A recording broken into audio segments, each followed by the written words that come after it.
Welcome back, guys. Recently, I have moved from playing World of Warcraft as my primary MMO and moved to Final Fantasy XIV, and I want to explain why. I have played WoW since launch in 2004.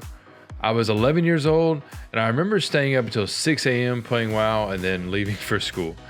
It used to be the game everyone talked about. I would have conversations with my friends about who got what gear and what raids we had cleared. It was an incredible time to be a WoW player.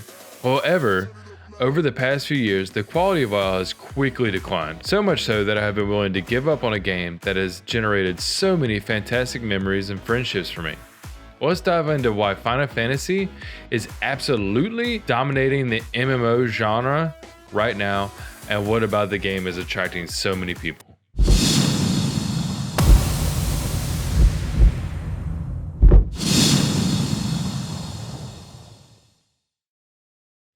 Keep in mind throughout this video that I love WoW. I've spent over 15 years playing this game. However, lately, Blizzard has let me down one too many times, and I'm tired of waiting for the game to treat its players with respect. I'm going to make a lot of comparisons between WoW and Final Fantasy XIV, and I'm going to try to be as non-biased as possible. WoW has provided me with years of fun and memorable experiences with lots of my friends. However, like I said earlier, Blizzard has forgotten how to make a game that respects its players. Vanilla WoW to Wrath was a beautiful time. There was so much content for every kind of player and not a million contrived systems that made no sense. If you wanted to raid, you had to spend time making a name for yourself and join a guild that thought you were skilled enough to raid with. Want a PvP? Great. You could do battlegrounds with your friends, and if you wanted to test your skills, you could shoot your shot in arena. Wanted to craft? Excellent. Crafting was a great way to get some of the best gear in the game. It was completely different than today's crafting of WoW. Nowadays, crafting is all around useless, outside of crafting what's needed for legendary items. Now, with all that being said, where did WoW go wrong? Well, some people blame an almost entirely new dev team. As you all may have heard, Blizzard has had several instances over the past couple of years of firing 50 employees here, 800 employees there, dozens over here that were actually paid with Battle.net gift cards. And on top of that, you have several high-ranking original WoW developers that have jumped ship to create their own companies or seek new ventures. Frank Pierce left in 2019, and then you have the likes of Chris Metzen, Chris Sagatti, and Ben Brody, who left the company between 2016 and 2020. So as you can imagine, the team that oversees the development of WoW is almost entirely made up of newer devs. Then you have the crowd that blames good old Moneybags himself, Bobby Kotick, and some blame the original player base just getting older. But no matter what you believe, WoW is hemorrhaging players. Honestly, it's a good thing, especially for people who love the game. For over a decade, WoW has been the MMO, the trendsetter for everything MMO. They had extraordinarily little competition. Every once in a while, a game would launch that people claimed would be the WoW killer. Obviously, they never did, and I think we all knew that in the end, WoW would be what killed WoW. I think the only thing that may save this game that we all used to love is the newfound competition. With true competitors like Final Fantasy XIV, Blizzard finally has a game directly competing for their player base.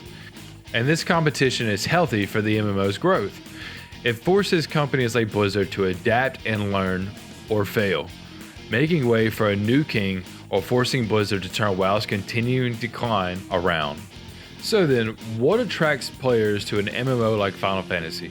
Why are so many flocking to this game? I think the main reason is that Final Fantasy makes you feel respected, and it gives you that feeling of a complete and open adventure that early WoW made you feel. I recently dived back into Final Fantasy, and I have had fun every single time that I log in. The sense of community in this game blows me away. Players are always interacting with each other in the social hub cities, and the general respect between players is a breath of fresh air. There's a lot I want to discuss that makes Final Fantasy great, but I want to focus on three key things: community, dev support, and the overall gameplay. As I said before, the community in this game is incredible. Recently, my group of friends that I regularly play games with has started playing Final Fantasy. It's like the old days of WoW. We jump in the Discord and see what we can get into. Recently, we were grinding fates, and the leader of our free company, which is comparable to guilds from WoW, invited us to join his group and later invited us to join his free company. This player didn't care that my friends and I were new or returning players. They just wanted to play the game with people and make new friends. If you go to Limsa Lominsa, well, first, prepare yourself. This is usually the most populated city, and you'll always see players interacting with each other. Anything from people actively playing music on in-game instruments, people comparing their glamours, or just people socializing in between dungeon queues. Then you'll get streamers like Asmongold or Rich Campbell who are attracting thousands of players to this game and showing new players what this game has to offer through their streams. I'm hoping Asmongold can start hosting events in Final Fantasy XIV just like he did in WoW. Some of my favorite content that WoW has had to offer was actually content that Asmon created for his stream. As you can see, there's always something socially that you can be involved in. Now listen, the Final Fantasy XIV devs are incredible. Listening to tenured Final Fantasy players talk about the dev team gives me feelings of how WoW players used to talk about their dev team years ago. There's so much respect between the players and the devs. Recently, at the Final Fantasy Digital Fan Festival, we saw the devs talk about their passion for the game and their love for the player base. Masayoshi Soken, the composer for the game, revealed that he has been battling cancer and that his love for Final Fantasy and the dev team is what motivated him to stay strong during his fight. That shows how incredibly dedicated these developers are to this game and to the players. And then you look at in-game support from Square Enix and Final Fantasy. If a player is harassing another, they are sent to an in-game jail where they are reviewed and determined if they deserve a suspension or a ban. We saw this recently when Asmongold was streaming and several people tried to stream snipe him and cover his screen. Square Enix removed these players so that Asmon could enjoy the game. That is incredible. You never saw that kind of support in WoW. Alright, so now let's get to the nitty gritty, the gameplay. Let's start by talking about the leveling experiences of both games. In WoW, you create a different character for each class and level each character separately. The leveling content varies from expansion to expansion, but over the years, the leveling experience has become very, forgettable. Leveling in WoW is seen as an inconvenience and people rush through it as fast as humanly possible. There are guys that will literally get you from level 1 to max in a day. This is an incredibly short time to get to max level in any game, much less an MMO. There is very little voice acting and the quest text or logs can be extremely long. I don't know about you, but when I see a wall of text, I immediately close it and move on.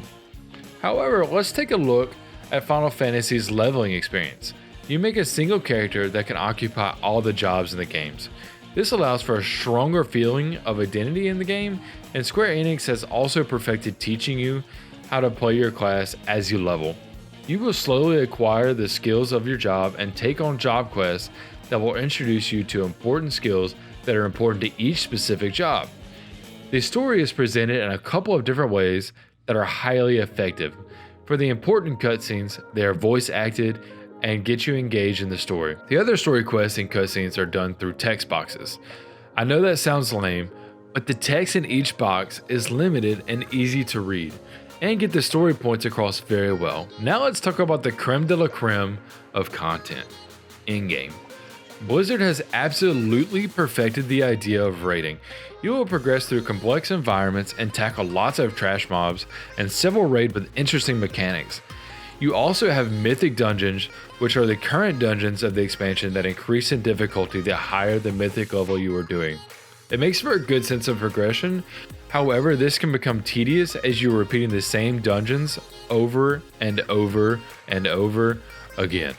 Final Fantasy offers similar content, however the formula is different. Raids consist of very little to no trash mobs at all. The raids are focused around 1 or maybe 2 boss fights that are typically in a large arena, and these boss fights are epic. Huge particle effects, epic music, and impressive mechanics, and if you're looking to fight some huge bosses, this is the game for you. Mount collecting and some sort of transmog system exist in both games, and let's be honest, this is the true endgame. In my opinion, Final Fantasy does a better job of having prestigious mounts that have a huge I'm cooler than you factor. And WoW used to have this as well. However, after many recolors of the same mounts and the absolute huge amount of bloat, the feeling of prestige associated with these mounts is taken away. At the end of the day, Final Fantasy has its opportunities and is not a perfect game, but Square Enix is doing an amazing job of respecting their players. I hope Blizzard seizes this opportunity and looks to what Square Enix is doing and makes some changes to WoW that better supports the community. So thank you for watching my video. There's so much more I want to talk about in regards to both of these games, but I will be saving that for another video. MMOs are my primary type of games that I play, and I want to know which ones that you play. Is it Final Fantasy, WoW, maybe it's SWTOR? Let me know in the comments and tell me why you keep returning to your favorite MMO. Like and subscribe. See you in the next video.